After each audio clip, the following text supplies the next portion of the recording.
President Trump carries with him two opposing views, right? It's sort of the dissonance that he has that I was trying to help him reconcile. He wants a better relationship with Putin. He wants to to prevent conflict. But he also understands that we can achieve peace through strength. Now, let me just start, if I can, with General H.R. McMaster, the former National Security Advisor under Donald Trump, who's live on the line from New York. Welcome to you, General. Hey, it's great to be with you. Thanks for having me. You're very, very welcome. Thank you for joining us. General, I want to come in a moment to the big issues of national and international security. But obviously the dominant story in the news agenda on both sides of the Atlantic now. We have now seen two assassination attempts against Donald Trump. We've also seen, haven't we, hospitals and schools being threatened with bomb attacks in Springfield, Ohio, since that controversy about migrants settling there. Just tell me, how do you, without too much by way of any leading questions, General, how do you analyse the way that violence and the threat of violence has now invaded American politics?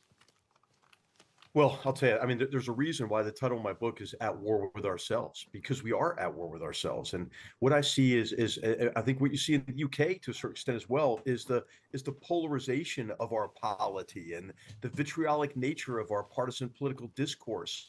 All of that is bad for our psyche, but it can also lead to violence, and it can also lead to really impeding our ability to govern it effectively. So, hey, what I think the prescription is to get to the politics of addition. We should expect that our leaders bring Americans, British citizens together for meaningful, respectful discussions about how we build a better future, and stop, kind of the demonization and the ad hominem attacks that have just become normal. And I'll tell you, the other aspect of this is, I think it has a lot to do with social media. Yes, and the degree to which these companies, to get more and more advertising dollars, they want more and more clicks, and they get more and more clicks by showing everybody more and more extreme content. yes. So we've got to transcend this, and come back together and emphasize kind of our common humanity and our common identity as citizens.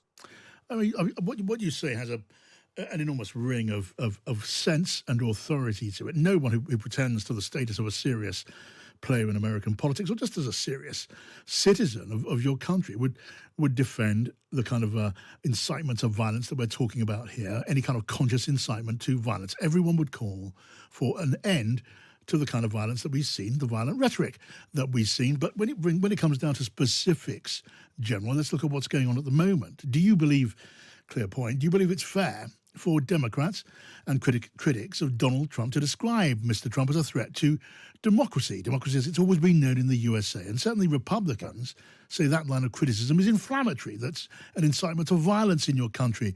Where do you stand on those points?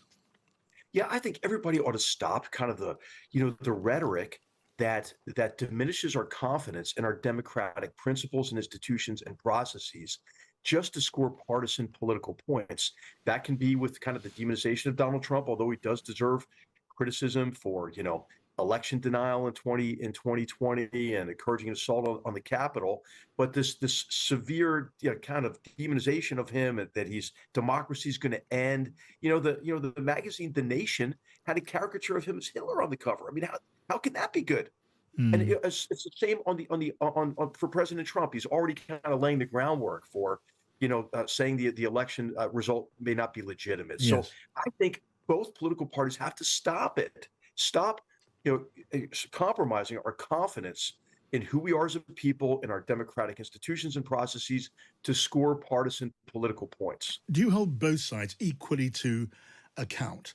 I mean, it is certainly true that many Democrats suggest that Mr. Trump is a threat to democracy.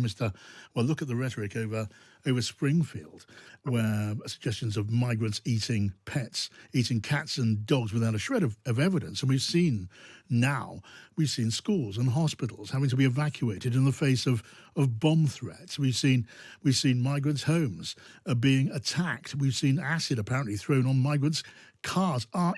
Is each side equally to blame here? Well, I think we all have to assume responsibility ourselves and do our best to stop the kind of vitriolic nature of the discourse, to debunk a lot of the disinformation. I mean, better than anybody, one of the ways that these extreme groups come after the truth is to diminish our confidence in real journalism and real reporting, and so I think the journalists have a lot to do to be part of the solution of this. I don't think we can wait for our political class. I think we have to come together in universities, communities, and have a real discussion of the challenges we're facing and how we can work together to make our communities better. But these conspiracy theories, are gaining more and more credence. And I think one of the big reasons is a lot of Americans kind of feel like elites have abandoned them, right? And there's a good reason for this. You had the financial crisis, 2008, 2009. Heck, we had an opioid epidemic after that period of time. We had all sorts of problems associated with transitions in the global economy and large numbers of American workers being left behind. Then you add on the maladies associated with social media. Yeah.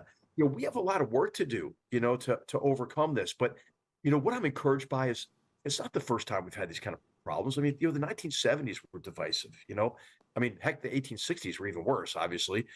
But I think we can restore our confidence with the right leadership, and that's why I'm hoping that whoever gets elected on November 5th here in the United States, that the vast majority of Americans get behind that candidate and give that candidate a chance, rather than has become like kind of the norm now, is to question the legitimacy of the election. Okay, I'm gonna move on to matters of defence and security. We all saw, General, in the ABC TV debate recently that Mr. Trump would not say that he wanted Ukraine to win the war against Russia. He did say that he wanted to end the fighting. Do you judge that a Trump presidency could broker a just and a lasting peace in Ukraine? It depends on what happens militarily, and so I tell the story in the book and at War with Ourselves about how President Trump carries with him two opposing views, right? It's sort of the dissonance that he has that I was trying to help him reconcile. He wants a better relationship with Putin. He wants to to prevent conflict. But he also understands that we can achieve peace through strength, and it's actually the perception of weakness is what provokes Putin, rather than Putin's security concerns or anything like that. And I was able to convince him of that at the time when he was for the first time authorized the provision of defensive capabilities to Ukraine. And this is the Javelin missiles in December of 2017. But the story that I tell in the book is President Trump can make the decisions like that. He can be disruptive in a good way, but he's also so disruptive at times that he disrupts himself, and becomes the antagonist in his own story. How does he reconcile the dissonance or the opposing views in his head? Who's going to be around him? Who would help him in a second Trump presidency? Yeah. Recognize that Putin will never be his friend, that Putin will never stop until he achieves his goal of restoring Russia to national greatness and really restoring the Russian Empire, and to do so at the rest of Europe's and the United States' expense. Okay, so I think it's important who's going to be around him, and help him, understand that it's really the peace through strength, is really what he ought to emphasize, rather than another failed attempt to conciliate with Putin. Right. Now, a question for now, then, which is that the British Prime Minister, you'll know, Keir Starmer, he wants America to sanction the use of British Storm Shadow long-range missiles against targets inside Russia. Now, President Biden is said to have been rather hesitant about that. What is your view? Do you fear the danger of escalation if those weapons were to be used in that way?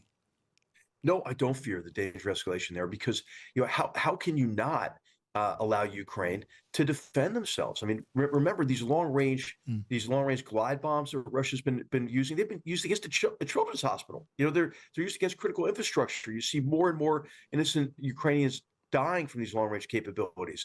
And for the Ukrainians to defend themselves, they have to be able to shoot down the arrows that are coming in, but they also have to be able to kill the archer. I think what has been really sad about the support to Ukraine since the massive reinvasion in February of 2022 has been this halting nature of provision of support. Oh, should we provide tanks or F-16s or various air defense capabilities or long-range precision strike, and in what number? It's time to provide the range of capabilities necessary for two objectives: to protect Ukraine from the onslaught and to restore the offensive, so that they can regain control of enough territory. So if negotiations do begin, they begin from a position of relative strength. So now, President Biden, General, has been too hesitant?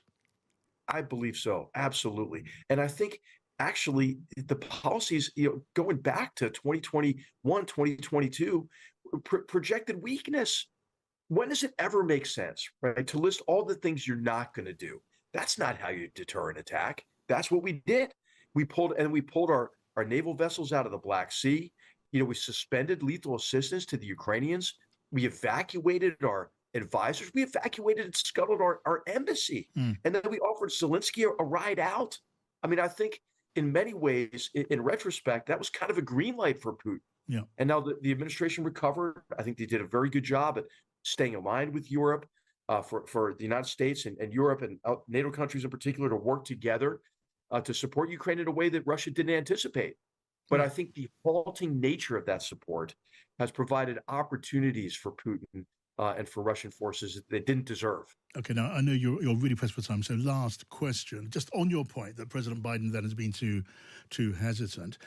If that hesitation continues, and the president may well be on his way to agreeing to the use of those missiles, but if that hesitation were to continue or to continue for too long, could or should the United Kingdom go ahead and use those missiles with or without American approval? I think so. I think the UK has actually led on this, and the UK led in the provision of various other weapon systems, from tanks to shoulder-fired anti-tank weapon systems and so forth. So I really, I'm really grateful for the UK leading in a lot of these areas and helping pull the United States into this decision. In the book At War with Ourselves, I talk about our small club of national security advisors. My counterpart at the time was Mark Sedwill. We worked together on everything, and I think even though the UK is not anchored in the EU anymore, I still see the United Kingdom as really the anchor of the transatlantic relationship. And I think even though there's been a change in government in the UK, this is an area where there's been a really high degree of continuity in policy, and I'm grateful for that. All right, General H.R. McMaster, former national security advisor to the former President Donald Trump. Thank you so much for joining us.